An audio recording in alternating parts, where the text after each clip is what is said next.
내가 그리스도와 함께 십자가에 못 박혔나니 그런즉 이제는 내가 사는 것이 아니요 오직 내 안에 그리스도께서 사시는 것이라. 이제 내가 육체 가운데 사는 것은 나를 사랑하사 나를 위하여 자기 자신을 버리신 하나님의 아들을 믿는 믿음 안에서 사는 것이라. 우리 삶의 이유가 되시는 하나님, 주님의 이름을 높이며 우리의 마음을 모아 예배로 나아옵니다. 예배 가운데 임하셔서 영광과 찬양을 받으시고 우리를 다스려 주시옵소서. 예수님의 이름으로 기도드립니다. 아멘. 다 함께 찬송가 315장 부르시겠습니다.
청소년부 부장으로 섬기시는 박상욱 집사님께서 기도해 주시겠습니다.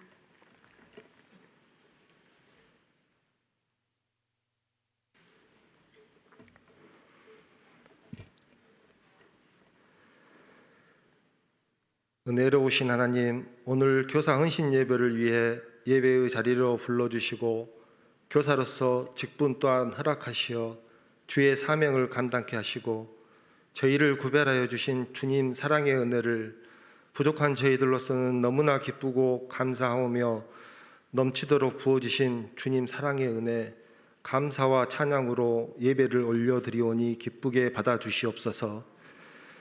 저희들이 교사의 직분을 감당함에 있어 합당한 도구로 잘 준비되었는지 이 시간 다시 돌이켜봅니다.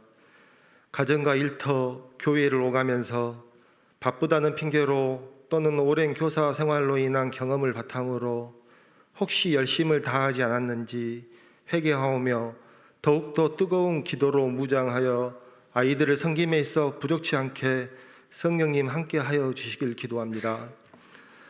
언제나 아이들을 위하여 저희 교사들이 눈물로 기도하고 헌신하길 간구합니다.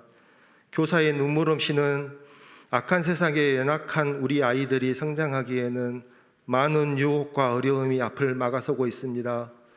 아이들의 영혼과 육체를 강인하고 담대하게 지켜주시어 세상의 악함 속에서 이겨낼 수 있도록 임마누엘 하나님 함께하여 주시길 믿고 의지합니다. 가정과 교회 안에서 모든 말씀 가르침에 있어 하나된 목소리로 합하여 주시어 가정에서는 부모님이, 교회 학교에서는 교사가 주님 가르침을 선행하며 본이 되어 아이들에게 주님 사랑을 흘려보낼 수 있도록 성령님 인도하여 주시옵소서. 교사로 수고하시는 여러 선생님들, 섬김의 자리에 있는 동안 비어있는 가정과 일터, 속해 있는 자리에 더욱더 풍성하게 채워주실 줄 믿으며 축복의 은혜 내려주시옵소서. 무더운 여름이 시작되고 아직 코로나로 인한 사회적 여건이 좋지 않지만 이제 곧 교육부에서부터 작년부까지 수련회를 기도로 준비하고 있습니다. 이번 수련회를 통하여 모든 교회 공동체가 협력하고 교회 학교 아이들이 영적 깨우침을 받아 주님 영접하고 하나님을 섬기는 귀한 시간이 되기를 기도합니다.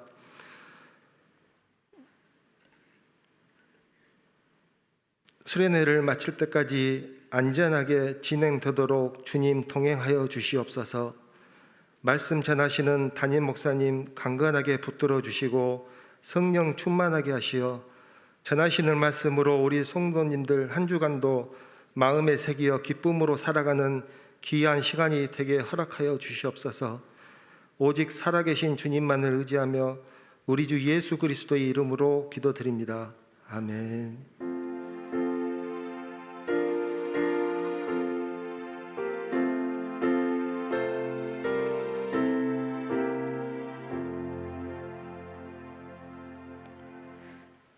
아동부 부장으로 섬기시는 송진희 집사님께서 성경 봉독해 주시겠습니다.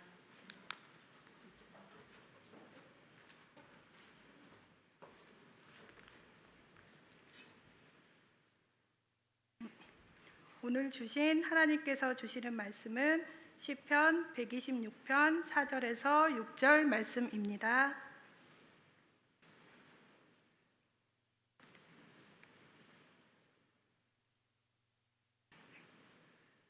네, 모두 찾으신 줄 알고 제가 봉독해 드리겠습니다. 여호와여, 우리의 포로를 남방 시내들 같이 돌려보내소서. 눈물을 흘리며 씨를 뿌리는 자는 기쁨으로 거두리로다. 울며 씨를 뿌리러 나가는 자는 반드시 기쁨으로 그 곡식단을 가지고 돌아오리로다. 아멘.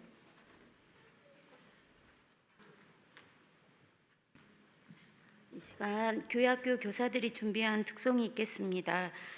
특송 후 이정환 담임 목사님께서 기쁨의 곡식으로 돌아오는 눈물의 씨앗이란 제목으로 말씀 선포하시겠습니다. 많은 은혜 받으시기 바랍니다.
예. 교사들이 많으니까 들어가는데 오래 걸리네. 좋은 일입니다. 예, 오늘 교사 신 예배를 맞이해서 하나님 말씀 전하도록 하겠습니다. 시편 126편은 그동안에 참 잘못 알고 있기도 했고 좀 더 깊이 보지 못했다는 반성도 하면서 새롭게 들여다본 말씀입니다. 6절로 되어 있는데 4절부터 읽었습니다만 1절부터 3절까지가 시로 말한다면 한 연이고 4절부터 6절까지가 한 연으로 되어 있습니다. 그래서 읽진 않았지만 1절부터 3절 말씀을 보면은 여호와께서 시온의 포로를 돌려보내실 때에 우리는 꿈꾸는 것 같았도다. 70년 바벨론 포로살이하고 거기에서 포로살이 끝내고 이제 이스라엘 땅으로 가나안 땅으로 돌려보내실 때에 마치 꿈꾸는 것 같았다. 우리가 포로 가서 끝나버릴 줄 알았는데 우리를 여기서 다시 돌려보내시다니 꿈꾸는 것 같이 너무나 기쁘고 즐거웠다. 이런 내용들입니다. 1절부터 3절이 그렇게 되어 있고요. 그 다음에 이제 4절부터는 이제 새로운 연이 시작되는데 여호와여 우리의 포로를 남방 시내들 같이 돌려보내소서. 이제 포로 살이는 끝났고 이제 거기서 돌아왔는데 문제는 70년 동안 고향 땅을 떠나 있었고 예루살렘은 바벨론의 3번에 걸친 공격을 받아서 황폐하게 돼버렸고 성전 다 무너졌고 집도 없고 밭, 논 뭐 다 황폐하게 됐고 이런 상황 가운데 있을 때에 이 돌아온 사람들이 포로 살이는 끝났지만 고향에 돌아왔을 때 별로 기쁘지가 않은 거예요. 그래서 지금 기도하는 겁니다.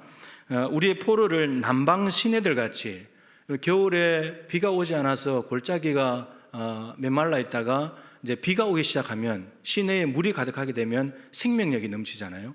농산물이 자라게 되고 짐승들이 모여들고 사람들도 살게 되고 그러니까 그런 시대를 하나님 이루어 주십시오 라고 하는 기도예요.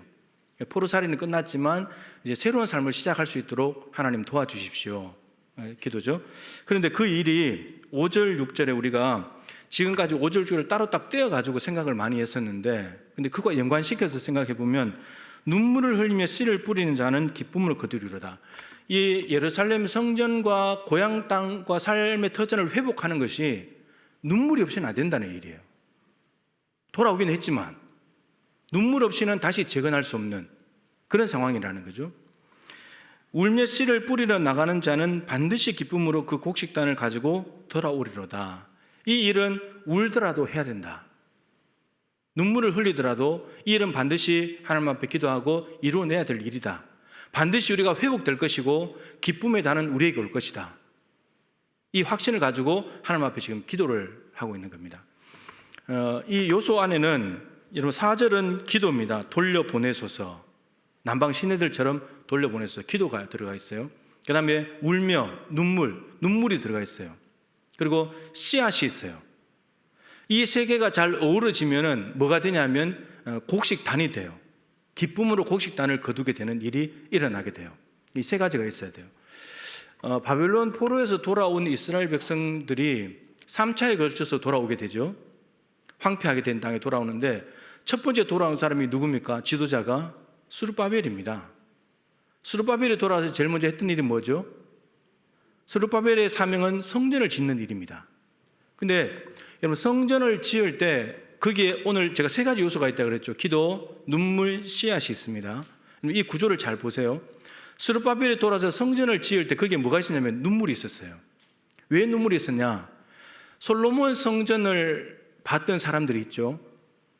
그 성전을 보고 70년 동안 포로살이하고 돌아와서 학계 스가랴 선지자가 활동할 때 성전에 터를 놓았을 때 그 터를 놓는 순간에 사람들은 대성통곡하기 시작했어요.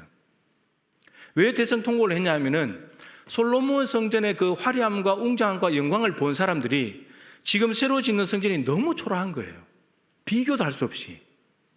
그때 그 성전을 기억하고 있는 사람들, 우리가 저렇게 좋은 성전을 줬었는데 우리가 다 무너뜨렸구나, 우리가 죄를 지어서 다 망가뜨렸구나, 그러면서 이제 새로 짓는 성전이 너무 규모 면에서 봤을 때 너무 초라하니까 대성통곡을 했다는 거예요. 그런데 학계 선지자를 통해서 약속하셨죠. 이 전에 나중 영광이 이전 영광, 솔로몬 성전의 영광보다 크리라. 비록 규모 면에서는 작아서 너희들이 솔로몬 성전과 비교하면서 대성통곡하고 눈물을 흘리지만 그러나 이 성전은 하나님의 영광이 다시 돌아오게 되는 솔로몬 성전의 영광보다 더 큰 영광이 있을 것이다. 그래서 그들이 한편으로는 이전 성전과 비교하면서 눈물을 흘리기도 했지만 다시 돌아올 하나님의 영광을 생각하면서 눈물로 성전을 짓기 시작했죠. 그래서 스룹바벨이 성전을 지어놨습니다. 두 번째 돌아온 사람이 누굽니까? 지도자가 에스라입니다. 에스라가 돌아올 때 작정한 것이 있었죠. 내가 돌아가서 율법을 연구해서 율법을 가르쳐야지. 왜 에스라가 이 결심을 했느냐면 솔로몬 성전이 무너진 이유가 그것 때문이거든요. 솔로몬 성전이 무너진 이유는 솔로몬이 성전을 다 짓고 난 뒤에 하나님께서 솔로몬에게 찾아오셔서 내 눈길과 마음이 항상 여기에 있을 거다. 너는 임금으로서 하나님의 율법책을 옆에다 두고 말씀 가지고 나라를 다스려야 된다. 그러니까 예배당은 그냥 겉모양, 건물일 뿐이고 형식일 뿐이고 본질은 말씀이었던 거예요. 그런데 솔로몬이 말씀을 다 내팽개쳤어요. 이방 여자들과 결혼하면서 우상이 들어오게 되고 어지럽혀지기 시작했죠. 그래서 솔로몬 때부터 이미 하나님은 떠나기 시작하셨고 그 증표로서 솔로몬 아들 때부터 나라가 쪼개졌잖아요. 그래서 에스라가 다시 말씀을 갖다 넣어야지. 여러분, 아무리 하나님의 영광이 크게 와도 말씀 없는 교회는 무너지게 되어 있습니다. 그래서 말씀을 갖다가 넣어야지. 그렇게 작정하고 돌아온 거예요. 그 말씀이 오늘 본문이 뭐냐? 씨앗입니다. 씨앗을 심는 거예요. 세 번째 돌아온 사람이 누굽니까? 느헤미야입니다. 느헤미야는 와서 뭘 했죠? 성벽을 재건했습니다. 여러분, 성벽은 안에 있는 집이나 성전을 보호하는 울타리죠, 울타리. 이게 없으면 적은 너무나 쉽게 공격하고 안에 있는 것도 또 무너지게 됩니다. 그러면 이 성벽이 무엇이냐? 이사야 66장에 가면은 하나님께서 내가 파수꾼을 세울 것이다. 파수꾼은 성벽 위에 올라가서 저 바깥을 살피는 사람이죠.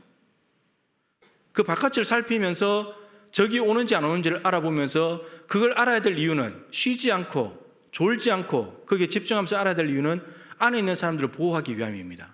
그런데 이 사람들이 누구냐? 중보기도자거든요. 기도가 있어야 교회가 기도가 있어야 성벽으로 막혀져 가지고 외부에서 들어온 적들을 차단할 수 있다. 영적인 전쟁에서 승리할 수 있다는 겁니다. 그래서 지금 오늘 기도와 눈물과 씨앗이 있는데 그 구조를 정말 기도한 대로 그대로 다 가지고 와서 스룹바벨이 성전 짓고 눈물로 그 다음에 말씀을 갖다 놓고 씨앗을 뿌리고 그리고 기도하면서 이 성벽이 완성되면서 새로운 이스라엘이 만들어지게 되었습니다. 오늘 정말 그 기도대로 이제 곡식단을 가지게 된 거죠. 이제 이스라엘 백성들은 회복된 성전, 회복된 집, 회복된 약속의 땅에서 이제 새롭게 시작할 수 있게 되었습니다. 올해 헌신 예배는 또 여름 행사는 좀 남다른 의미가 있죠. 2년 동안 코로나를 지나면서 대면 비대면 겸해서 하다가 이제 마치 바벨론 포로와 같은 코로나 시기가 끝나고 이제 돌아와서 여름 행사도 이제 대면으로 다 하게 될 것이고 예배도 대면으로 하게 되는 이 시점에서 드리는 헌신 예배입니다. 그러면 이제 교사들이 더 그러겠지만 우리 모든 성도들이 다음 세대를 어떻게 세울 것인가, 어떻게 기쁨의 곡식단을 거둘 것인가, 이게 이제 중요한 것이겠죠. 그러면 우리도 똑같이 눈물과 기도와 씨앗을 심으면 되는 거예요. 그러면 이 이스라엘이 새롭게 재건된 것처럼 그러한 은혜가 우리 교회에 있게 될 줄로 믿습니다. 제가 이제 전교인들 대상으로 하는 것과 똑같이 교사들은 어떻게 하면 아이들을 잘 가르칠 수 있을까? 내가 좋은 교사가 될 수 있을까? 어떻게 하면 아이들 하나님 만나게 해줄까? 늘 이런 것들이 고민입니다. 그죠? 그런 것들이 고민인데 오늘 이제 세 군데의 말씀을 가지고 우리가 교사로서 어떻게 다음 세대를 세울 것인가를 좀 생각해 보려고 합니다. 요한복음 21장 15절부터 17절 말씀인데 읽지는 않겠습니다만 잘 아는 내용입니다. 부활하신 예수님이 갈릴리 바다에 다시 돌아가서 고기 잡고 있는 제자들에게 찾아오셔가지고 잡은 고기를 달라고 해서 아침 식사를 드시고 난 뒤에 7명이 있었는데 거기에 꼭 집어서 베드로에게 요한의 아들 시몬아, 네가 이 사람들보다 이것들보다 나를 더 사랑하느냐 이렇게 물으셨습니다. 베드로가 내가 주를 사랑하는 줄 주께서 아십니다. 내 양을 쳐라, 내 어린 양을 먹여라, 내 양을 치라 이렇게 말씀하셨죠. 여러분 누군가가 여러분들이 누군가에게 뭔가를 부탁을 한다면 어떤 사람에게 부탁을 하겠습니까? 그냥 인사 정도 하는 사람 보면 인사 정도 하는 사람이 있을 수 있죠. 또 어떤 사람은 만나서 밥을 먹을 수도 있어요. 밥 먹고 차를 마실 수도 있고, 또 어떤 사람은 너무너무 좋아하는 사람이에요. 또 어떤 사람은 너무너무 사랑하는 사람이에요. 여러분들이 뭔가를 부탁한다면 누구한테 부탁을 할까요? 누구한테? 처음 보는 사람한테, 그냥 인사만 하는 사람한테 뭘 부탁할 수 있을까요? 그러진 않을 겁니다. 그죠? 그냥 어쩌다가 만나서 밥 먹고 차 마시는 사이 부탁하기, 뭐 앞에 사람보다는 낫겠지만 조금 그럴 겁니다. 저 같으면 사랑하는 사람에게 부탁하겠어요. 예수님께서 베드로에게 꼭 집어서 네가 이 사람들보다 이것들보다 나를 사랑하느냐. 거기서는 이 사람들은 그 옆에 있는 6명의 사람들, 그리고 이것들 중성으로 해석을 한다면 다시 잡은 고기, 배, 그물, 생계수단, 첫 번째 부르심 받을 때 버렸던 모든 것들, 그것들보다도 네가 나를 더 사랑하느냐, 이렇게 물으셨죠. 그랬을 때 베드로가 주를 사랑한 줄 주께서 아십니다. 그래, 네가 나를 사랑하냐? 그러고 난 뒤에 예수님께서 내 양을 먹여라, 내 양을, 어린 양을 쳐라, 먹이라 했거든요. 그러니까 예수님은 이런 말이에요. 나는 너를 지금도 사랑해. 네가 나를 3번 부인했지만 나는 너를 사랑해. 근데 너도 이전에 날 사랑하냐? 여러분, 첫 번째 우리가 마가복음에서 봤지만 제자들을 첫 번째 부르실 때는 이런 질문이 없었죠. 네가 나를 사랑하냐? 이것들보다 더 사랑하냐? 이렇게 물으시고는 일을 맡기지 않았어요. 그냥 보자마자 나를 따라오너라. 그냥 그 주님의 말씀에 압도당해서 제자들은 그냥 일방적으로 부르셨고 그 부르심 앞에 그냥 순종해서 갔습니다. 그런데 3년 동안 쫓아다니기는 열심히 했지만 말씀도 많이 들었지만 결국은 예수님 잡혀가실 때 다 도망가 버렸잖아요. 그때는 뭔가 좀 철없이 따라가는 뭐 그런 느낌이라면 이제 예수님께서는 마음을 원하시는 거예요. 네가 정말 나를 사랑하냐? 여러분, 사랑의 관계가 되면 이 어린 양들은 주님의 양들이잖아요. 내 양 맡겨줄게. 그 양은 헬라어로 보면 다 달라요. 어린 양도 있고 어른 양도 있고 다 달라요. 근데 여러분, 3가지가 똑같죠. 양의 종류는 다른데 주님은 하나밖에 확인 안 했어요. 네가 나를 사랑하냐? 여러분, 그러니까 어린 양이라 할지라도 어른 양이라 할지라도 주님과의 사랑의 관계만 맺어지면 감당할 수 있는 거예요. 근데 아무리 어린 양이라 할지라도 주님과 사랑의 관계가 없으면 감당 못하는 거예요. 베드로가 이 고백을 하면서 이런 심정이 어땠을까요? 분명히 3번 부인했기 때문에 3번 꼭 집어서 그 부인한 것을 회복시켜 주는 거거든요. 베드로가 예수님 부인하고 난 뒤에 닭이 울 때에 대성통곡을 했죠. 복음서에 보면.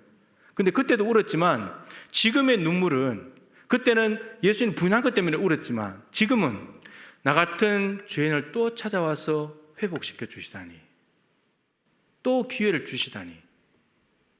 말로만 한 것 같았지만 베드로 속에는 엄청난 눈물이 있었을 겁니다. 그러니까 눈물로 주님과의 사랑의 관계가 회복될 때 주님께서는 일을 맡겨줍니다. 그리고 여러분, 그 맡겨주시는 일은 거꾸로 말하면 사랑의 관계, 거기에서 옵니다. 일을, 양을 잘 돌보는 기술이나 그런 게 문제가 아니고, 양을 잘 돌보려면, 맡겨주신 아이들을 잘 감당하려면 무엇보다도 아이들보다도 주님과의 관계가 먼저 돼야 된다는 말입니다. 주님은 너 양 잘 돌볼 수 있겠냐? 새끼 어떻게 나는지 알아? 그런 거 묻지 않았어요. 너 나 사랑하냐? 그거면 된다. 네가 나를 사랑하는 마음으로 할 수 있다면 양 왜 못 사랑하겠냐? 충분히 사랑한다. 우리 교사들이 오늘 헌신 예배를 드리면서 회복돼야 될 것은 주님과의 관계, 사랑의 관계가 있는가? 혹시나 여러분들 힘들어서 엉뚱한 길로 가고 게을러지고 했다면 다시 주님이 오늘 물으십니다. 네가 나를 사랑하느냐? 눈물로 주님과 사랑의 관계가 회복되시기를 축복합니다. 두 번째, 요한복음 13장 말씀을 보려는데, 예수님께서 자기 사람들을 사랑하시되 끝까지 사랑하시니라 말씀하셨습니다.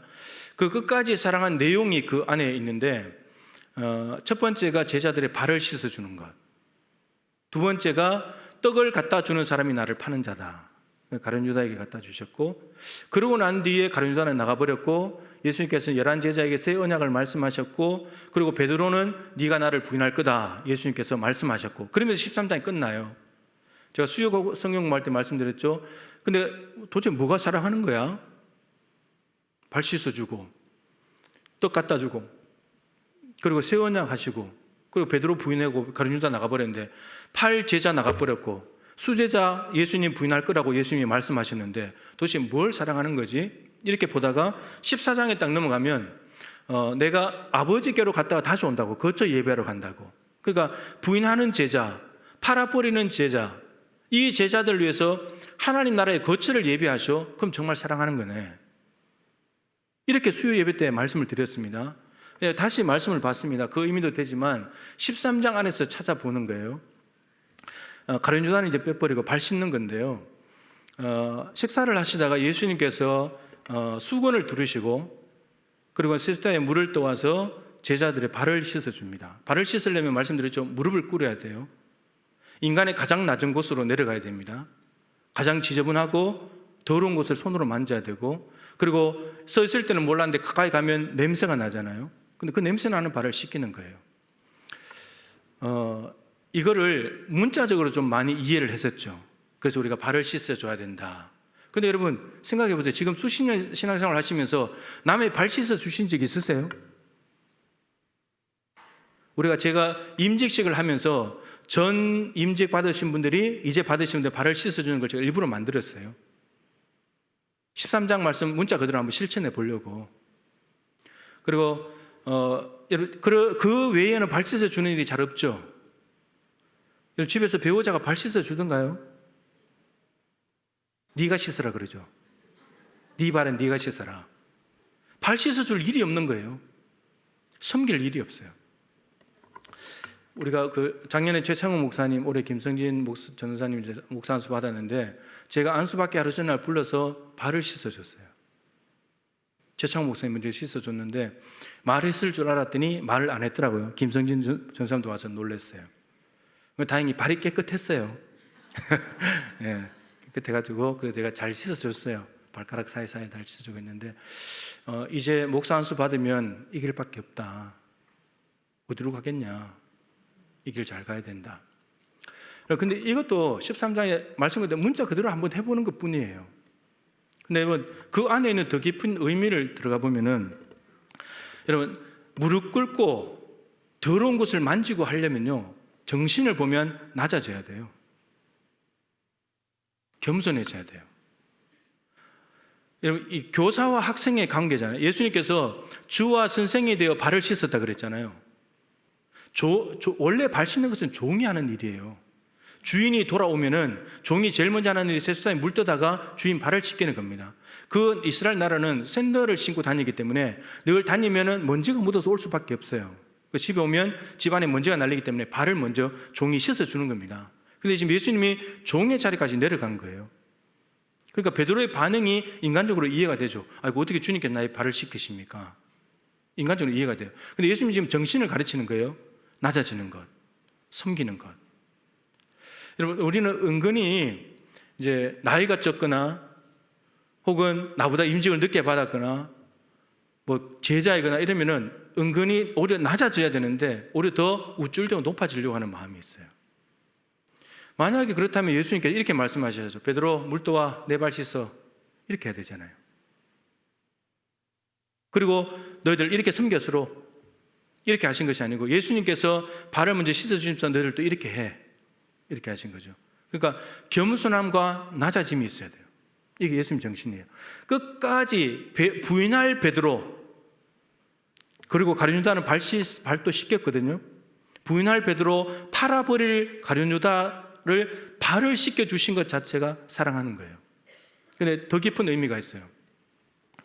베드로가 예수님 어떻게 내 발을 씻기십니까? 그랬을 때 예수님께서 내가 너의 발을 씻기지 않으면 너는 나하고 아무 상관이 없다. 그랬더니 주님 그렇다면 다 씻어 주십시오. 온몸을 다 씻어 주십시오. 이렇게 말했죠. 그때 예수님께서 이미 목욕한 자는 발밖에 씻을 필요가 없다. 여러분 발은 온몸이 깨끗했다는 말은 예수님의 말씀을 통해서 구원받은 예수님 제자가 됐다는 말입니다. 근데 그 제자가 되었는데도 불구하고 늘 발에 먼지를 묻히고 들어옵니다. 이 말은 영적인 의미로 본다면 날마다 실수하고 죄짓고 자빠지는 게 있는 거죠. 그걸 닦아주는 거예요. 그 부끄럽고 창피한 부분 드러내기 싫고, 여러분들 지금 당장 여기 나와서 제가 발 내라 그래 씻어주나 그러면 발 내기 힘들죠? 내실 거예요?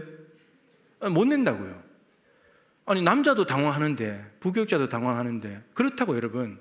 그런데 그 부끄럽고 내놓기 싫은 부분을 예수님은 아무 말 하시지 않고, 야, 너 발이 왜 이렇게 더럽냐? 오늘 때가 많네? 뭐 이러지 않으시고 그 사람의 연약함과 실수와 부족함을 그냥 덮어주는 거예요. 아이들 아까 양이 어린 양도 있고 어른 양도 있고 이런 다양한 양인데, 베드로에게 정말 베드로가 사도행전을 보면 이 다양한 양들을 상대를 하잖아요. 유대인이라는 양이 있어요. 가장 고집센 양들이죠. 병자라는 양도 있어요. 죽은 사람도 있어요. 도르가, 다비다. 그것도 양이에요. 이방인도 양이에요. 고넬료 갔으니까. 여러분, 다양한 양들을 베드로는 똑같은 복음으로 사랑으로 대하는 거예요. 주님께 고백했던 대로 차별하지 않아요. 이방인이라고 차별하고 있었는데, 사실은 고넬료를 만나게 하시면서 이방인도 차별하는 것이 아니고 어린 양, 내 양을 쳐라 양에게 포함되어 있다는 걸 알아요. 그래서 사랑으로 돌봐요. 여러분, 이 부분에는 기도가 필요해요. 야고보서에 너희 중에 병든 자가 있느냐? 저는 기도할 것이요. 혹시 주께서 일으키시리라. 혹시 죄를 범하였을지라도 사하심을 얻으리라. 여러분, 우리 선생님들은 아이들을 보면서 답답하죠. 여러분, 아이들이 일주일 만에 한 번 예배드리고, 어른들 중에도 그런 분들 많은데 일주일에 한 번 예배드리고 한 주일 동안 평안하게 살아가기 힘듭니다. 여러분, 불가능한 삶이에요. 얼마나 실수 많이 하고 유혹도 얼마나 많고, 그렇게 해서 자빠진 모습으로 오는 거예요. 그러면 걔들한테 야단치지 말고 발 씻어 주는 거예요. 무릎 꿇고 안아주는 거예요. 기도로 저들의 연약함을 덮어주는 거예요. 그럴 때 그 양들이 살아나요. 예수님께서 보여주신 기도의 모습이 그것이었습니다. 마지막으로 제가 이제 화요일 새벽기도를 인도하다가 이 말씀, 제가 준비하지 못했던 말씀이 입에서 막 튀어나와가지고 제가 은혜가 됐고 교사들한테 좀 이야기하겠다 싶었어요.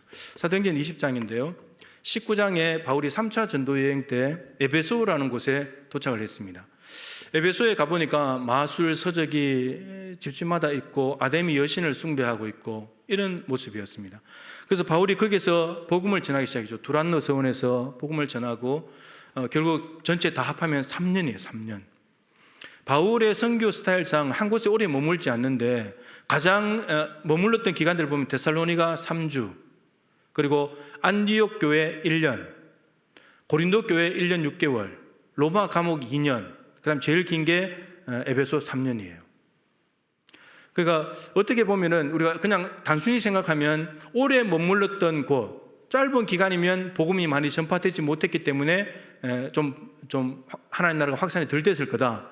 또 오래 머물렀을 때는 더 잘 됐을 거다. 이렇게 생각이 들잖아요. 단순히 그렇게 생각할 수 있는데 다르게도 생각할 수 있어요. 데살로니가 교회는 3주밖에 복음을 안 전했는데 믿음의 역사와 사랑의 수고와 소망의 인내가 있었던 교회, 아가야와 마게도냐주, 지금 그리스 땅 전체에 믿는 사람들의 모범이 되어버렸어요. 그런데 에베소에는 왜 3년간이나 있었는가? 거꾸로 생각하면 영적인 토양이 안 좋은 거예요. 영적인 토양이. 아까 말씀드린 대로 마술서적을 나중에 복음을 듣고 난 뒤에 저들이 스스로 마술서를 갖다 불에 태웠잖아요. 우리가 불교 다니는 사람이 예수를 믿게 되면 불교 자기 집에 있는 용품들 다 갖다 스스로 버리고 태우듯이 마술서를 갖다 태웠는데 은 5만이에요. 은 5만이 우리 지금으로 환산하면 노동자 한 명이, 여러분들 남자들 건강한 분 한 분이 137년 동안 한 푼도 쓰지 않고 모아야 될 돈이에요. 거기에 해당하는 마술서적이에요. 다르게 말하면 여기 있는 137명의 남자분들이 1년 동안 모은 연봉 액수하고 똑같은 거예요. 이제 좀 감이 와요? 그만큼의 마술서적을 스스로 갖다 불태운 거예요. 여러분, 어떻게 해서 그렇게 됐겠습니까? 바울이 이렇게 말합니다. 내가 밤낮 쉬지 않고 3년 동안 눈물로 각 사람을 훈계하던 것을 기억해라. 3년 동안 편안하게 말씀 전한 게 아니고요. 밤낮으로 눈물로 훈계했대요. 그 사도행전 20장에는 한 줄 정도 이렇게 딱 나오는데 고난 당했다는 것이. 근데 그 에베소에서 당한 고난을 고린도후서 1장에서 표현을 해요. 얼마나 고생을 했냐면 사형 선고 받은 줄 알았다고.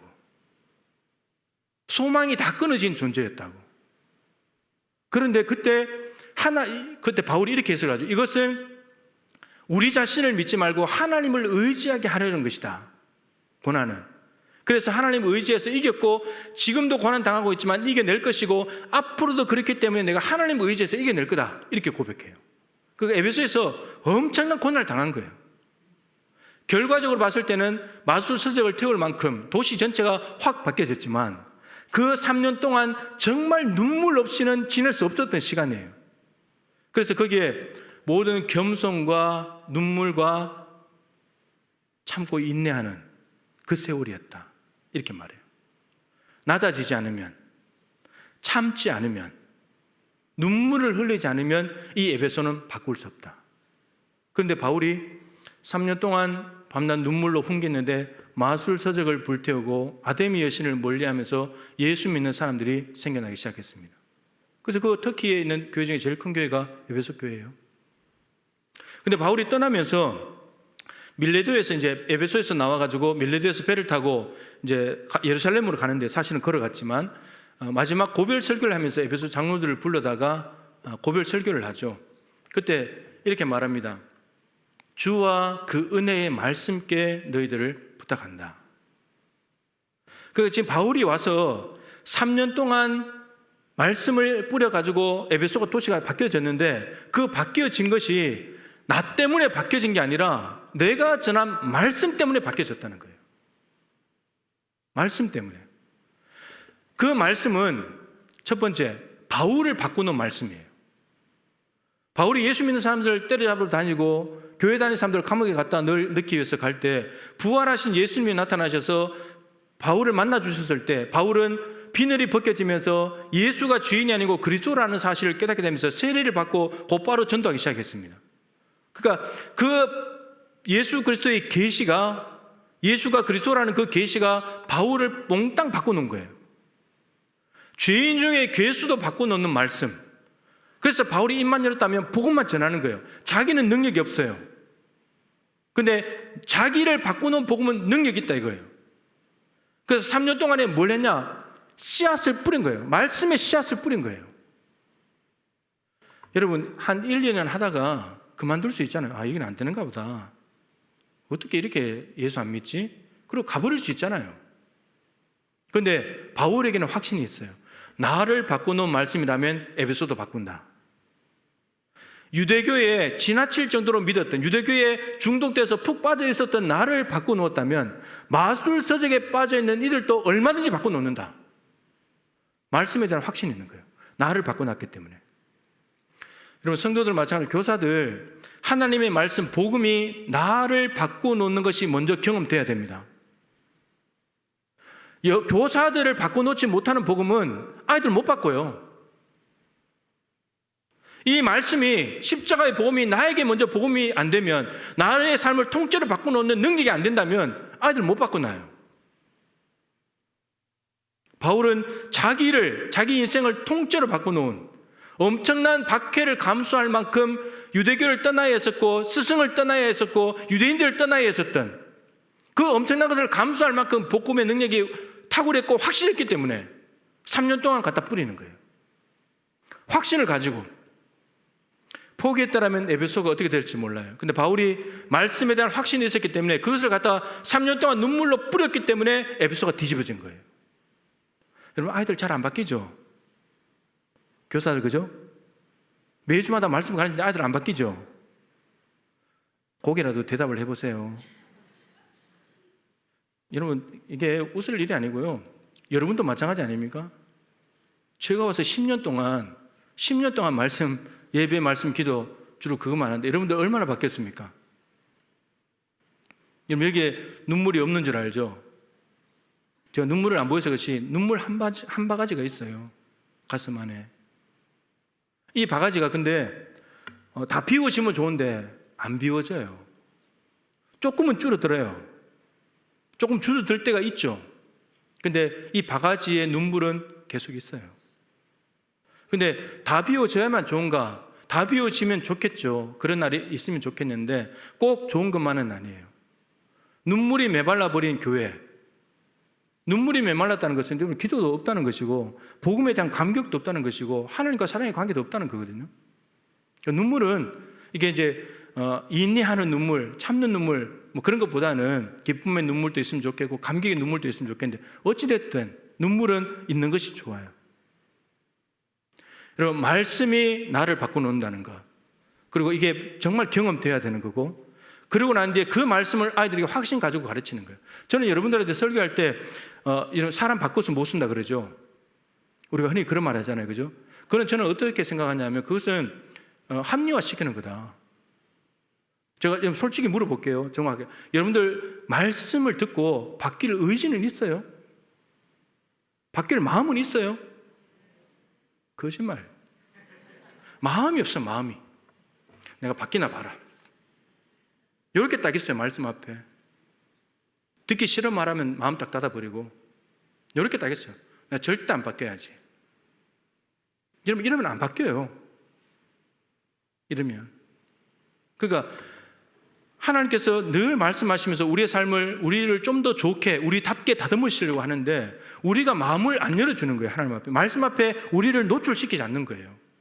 바뀌면 큰일 나는 줄 알고, 지금은 생활도 괜찮은데 여기서 더 바뀌어져 버려가지고 내가 혹시나 잘못 미쳐가지고 예수님께 더 열심히 하거나 더 교회 헌신해버리면 큰일 날까 봐 안 바뀌려고 애쓰는 거예요. 안 바뀌려고. 바울이 3년 동안 눈물을 뿌린 결과 에베소가 바뀌어졌습니다. 여러분 포기하지 않는 인내가 필요합니다. 그러니까 울더라도 뿌려야 됩니다. 찬송가 이제 하겠지만 씨를 뿌릴 때에 나지 아니할까 염려하며 심히 애탈지라도, 그런 마음이 들죠. 그런 마음이 들어요. 그런데 나중 예수께서 칭찬하실 거다. 주님이 다 하신다는 거예요. 씨를 그 찬송가 가사가 이렇게 돼 있죠. 비가 오는 것과 바람 부는 것을 겁을 내지 말고 뿌려봅시다. 그럼 씨를 뿌리려고 밭에 나가는데 바람이 불고 비가 와요. 그럼 이제 머뭇거리게 되죠. 근데 아이들에게 오늘 아들 말씀 안 들을 것 같은데 피자 하나 먹고 돌려보낼까? 오늘 또 말씀 안 듣겠지, 피곤하고 힘드니까. 이런 생각 가지면은 일단은 뿌려놓는 건 우리의 사명이에요. 애가 듣든지 안 듣든지 뿌려놔야 돼요. 그게 길가에 가든 돌짝밭에 가든 가시떨기 가든 좋은 땅에 가든지 간에 일단 뿌려야 돼요. 근데 뿌리지 않고 열매는 기대할 수 없잖아요. 바람이 불더라도 눈물이 나더라도 비가 오더라도 뿌려놔야 그 다음에 자라게 하시는 분은 하나님이시니까. 그러니까 우리가 어떻게 하면, 어떻게 보면 하나님이 하실 일도 못하게 만들어버려요. 뿌리지 않으니까. 여러분 제가 10년 동안 앞으로도 계속 그러겠지만 계속 뿌리는 이유는 하나님이 하실 일을 하도록 넘겨드리는 거예요. 제가 할 일은 그것밖에 없어요. 제가 여러분들을 뭐 잘하게 하겠습니까? 뭘 하게 하겠습니까? 그렇게 할 수 없어요. 오늘 바벨론 포로에서 돌아온 사람들이 기도와 눈물과 씨를 가지고 간절히 하나님께 구했을 때 새로운 예루살렘이 시작됐습니다. 성전이 지어졌고 눈물로 지은 성전, 말씀으로 새로워진 이스라엘 백성들, 그리고 기도로 벽을 세워서 이스라엘을 보호하는. 근데 예수님께서 제자들을 불러서 일을 맡기실 때도 사랑의 관계, 눈물이 있는 사랑의 관계, 그리고 제자들의 연약한 부분들을 기도로 덮어주고 겸손하게 낮아져서 섬기는 그 기도의 모습들, 그리고 말씀의 씨앗을 바울이 3년 동안 열심히 뿌렸을 때 열매를 거두게 하시는, 바울이 고생은 했지만 마수서적을 스스로 불태우는 걸 보면서 얼마나 기뻤겠습니까? 교사의 생활은 이런 것 같아요. 저도 마찬가지지만 갈라디아서 4장 19절 말씀에 나의 자녀들아 너희 안에 그리스도의 형상을 이루기까지 다시 너희를 위하여 해산하는 수고를 하노니. 갈라디아 교회는 지금 새벽기도에 보고 있는 본문인데 이런 내용입니다. 바울이 갈라디아 지역에 와서 십자가의 복음을 전했습니다. 십자가의 복음으로 구원받는다. 예수님이 십자가의 죽으심으로 너희들 죄에서 건져주셨다. 그런데 바울이 떠나고 난 뒤에 거짓 교사들이 와서 십자가의 복음 맞는데 거기다가 할례까지 받으면 더 좋다. 이렇게 해서 할례를 슬며시 끼워 넣었어요. 이렇게 되면은 할례가 없으면 구원 못 받는 거죠.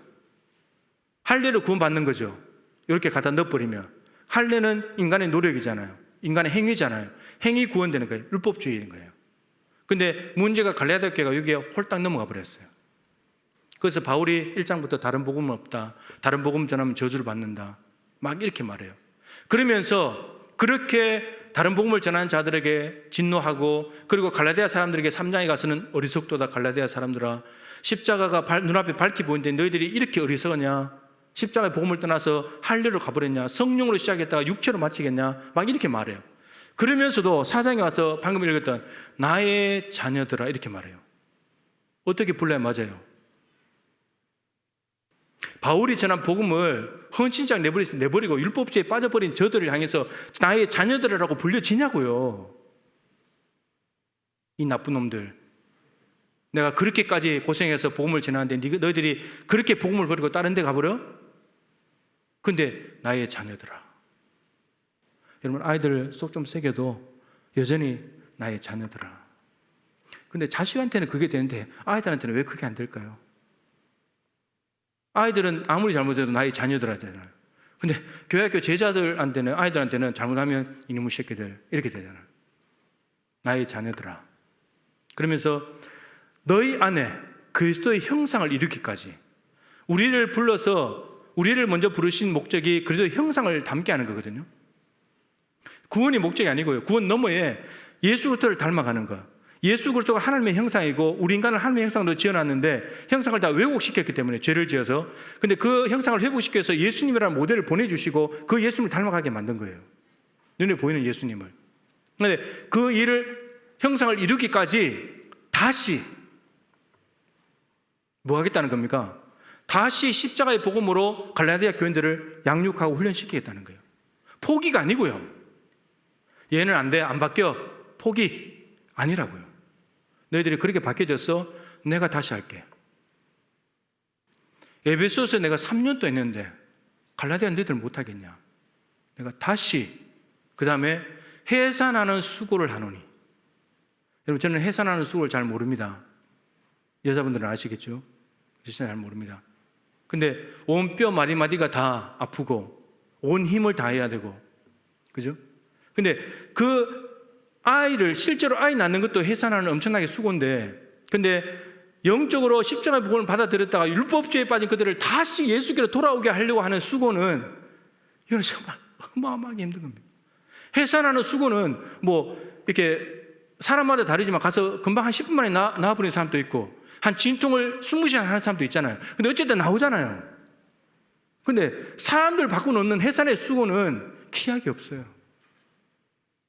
언제 바뀔는지. 근데 바울이 그 해산하는 수고를 또 하겠다.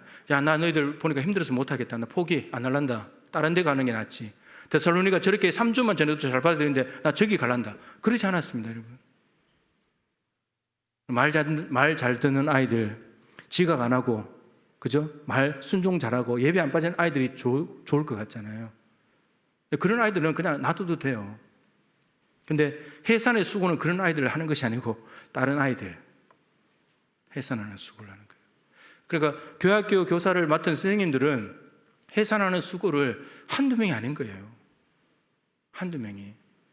교사 혼자 힘으로 어떻게 해산하겠습니까?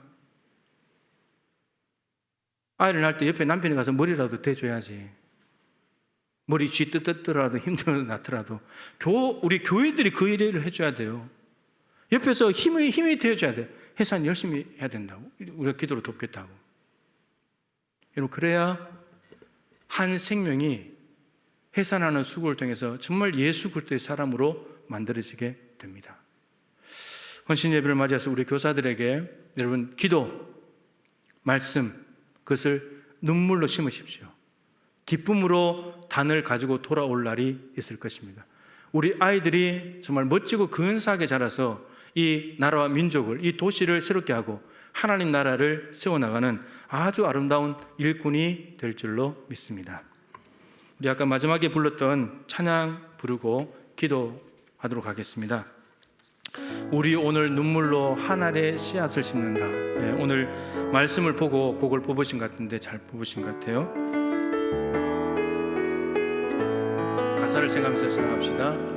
우리 오늘 눈물로 한 알의 씨앗을 심는다. 꿈꿀 수 없어 무너진 가슴에 저들의 푸른 꿈 다시 돋아나도록 우리 함께 땀 흘려 소망의 길을 만든다. 내일로 가는 길을 찾지 못했던 저들 노래하며 달려갈 그 길, 그날에 우리 보리라. 새벽 이슬 같은 저들 일어나 뜨거운 가슴 사랑의 손으로 이 땅 치유하며 행진할 때 오래 황폐하였던 이 땅 어디서나 순결한 꽃들 피어나고 푸른 의의 나무가 가득한 세상 우리 함께 보리라. 우리 함께 기도하십시다. 교회 학교 교사들은 가장 일선에서 씨앗을 심는 분들이고 우리 교인들 전부도 일선은 아니지만 뒤에서 씨앗을 심도록 도와주고 후원해주고 기도하시는 역할을 가지고 있는 겁니다. 그래서 다음 세대는 우리 모두 공동의 책임이고 사명입니다. 오늘 바벨론 폴에서 돌아온 사람들이 기도와 눈물, 씨앗을 열심을 다해서 뿌리고 심었을 때 기쁨으로 곡식단을 가지고 돌아올 것을 기대했고 실제로 그 기대대로 새로운 예루살렘은 시작되었습니다. 바벨론 포로 이후에 새로운 삶이 시작되었는데 이제 코로나 이후에 교회 학교에 새로운 역사가 일어나기를 소망합니다. 여러분, 그냥 되지 않습니다. 눈물이 있어야 됩니다. 주님과의 사랑의 관계가 있어야 됩니다. 그리고 기도가 있어야 됩니다. 허물과 연약함과 부족함을 덮어주고 낮아지는 겸손한 모습이 있어야 합니다. 그리고 말씀의 씨앗이 있어야 됩니다.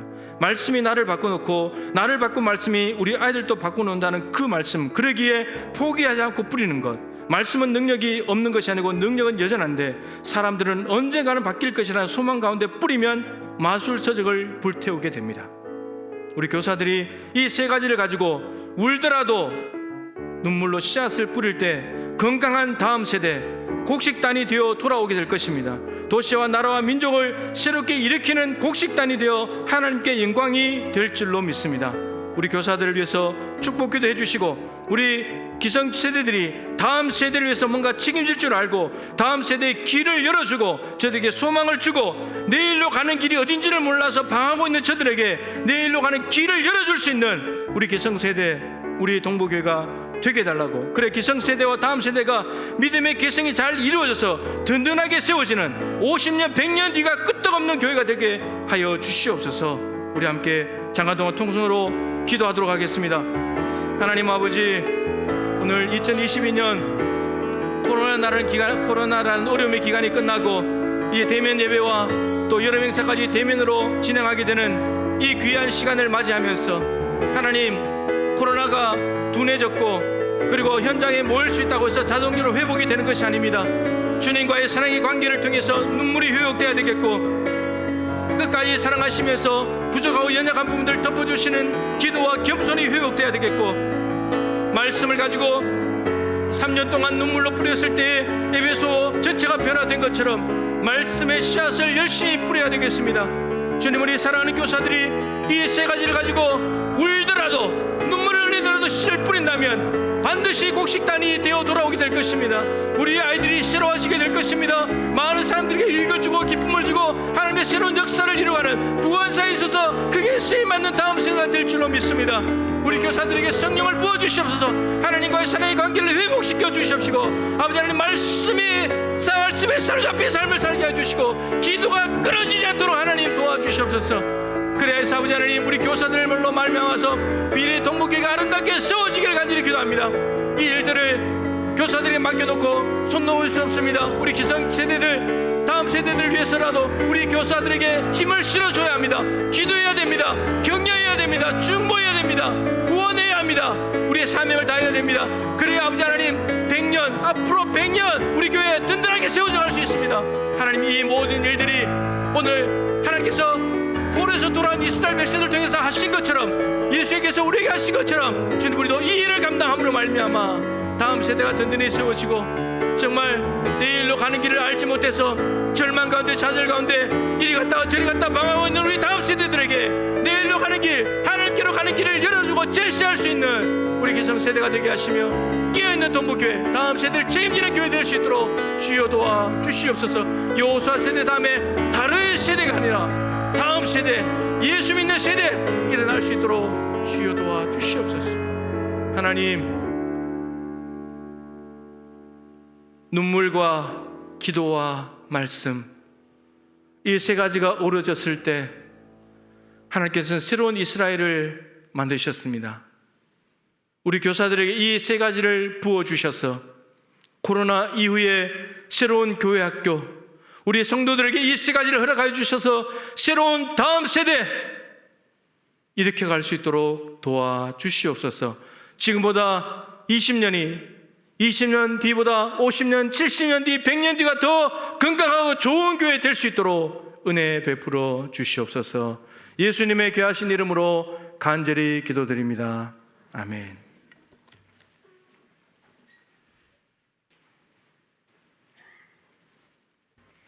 다 함께 찬송 496장 부르시면서 준비하신 헌금 드리겠습니다.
유치부 부장으로 섬기시는 남용춘 권사님께서 기도해 주시겠습니다.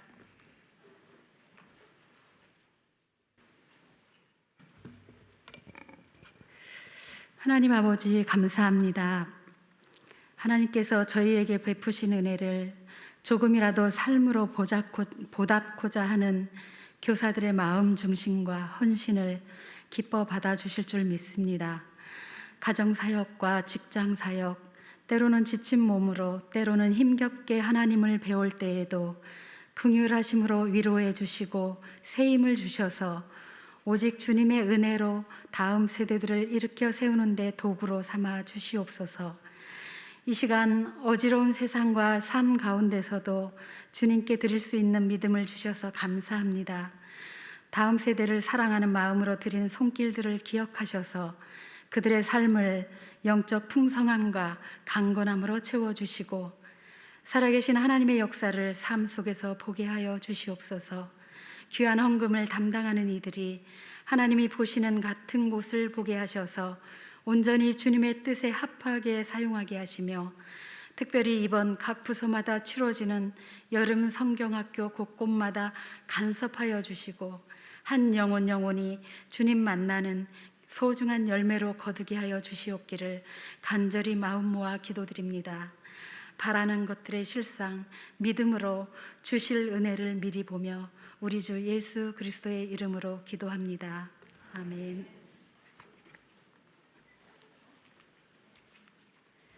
담임 목사님께서 광고 축도해 주시고 교사 헌신 예배를 모두 마치겠습니다. 예, 감사합니다. 교사 헌신 예배를 이제 준비하면서 교사들 좀 격려를 좀 할 필요가 있어서 1, 2부 예배 시간에 또 이렇게 전체적으로 드렸습니다만 좀 격려하고 싶은 교사들 몇 분을 좀 선정을 했습니다. 그래서 오늘 시간에 좀 드리려고 합니다. 우리 장기 근속 교사가 있습니다. 두 분인데 25년입니다. 우리 박형민 집사님하고 변정순 권사님, 한꺼번에 나오십시오. 조금 있다가. 그리고 최고령 교사, 장로님들 빼고 최고령 교사 양선자 권사님, 63세 맞죠? 죄송해요, 나이 밝혀서. 그다음에 이제 좀 위로가 필요한 우리 교사들인데 다 위로가 필요하지만 또 삶의 자리가 너무 힘든데 또 우리 남희진 선생님 같은 경우는 또 권사님 장례하시고 또 임신 중인데도 열심을 다해서 교사를 하고 있습니다. 그래서 좀 격려가 필요할 것 같아서 이성희 집사님하고 남희진 선생님 두 분을 결정을 했고요. 그 다음에 우리 최연소 교사, 가장 나이가 어린 우리 이연우 20살입니다. 20살과 63세가 이제 같이 하고 있는 거죠. 저도 이제 고등학교 졸업하자마자 교사를 했어요. 시골 교회 교사들이 없으니까. 근데 뭣도 모르고 했는데 오히려 그게 참 좋았던 것 같아요. 우리는 뭔가 다 갖춰서 막 하려고 그러는데 아주 좀 뛰어들어가지고 좀 하면서 배워가는 것이 훨씬 더 유익하고 좋더라고요. 그 다음에 우리 지금 이제 청소년부 학생인데 교회 학교 예배 와서 돕는 손길들이 있어요. 원래 3명인데 오늘 1명이 불참을 해서 부서에서 예배할 때 드렸고요. 우리 예은이하고 고은이 두 학생입니다. 이제 고등학생이죠? 중학생? 중학생이래요. 중학생이 교회학교 와서 이제 후배 동생들한테 이제 섬기고 있는 거예요. 참 귀한 일. 지금까지 부르신 분들 다 나오십시오. 받기 싫으면 안 놔도 돼요.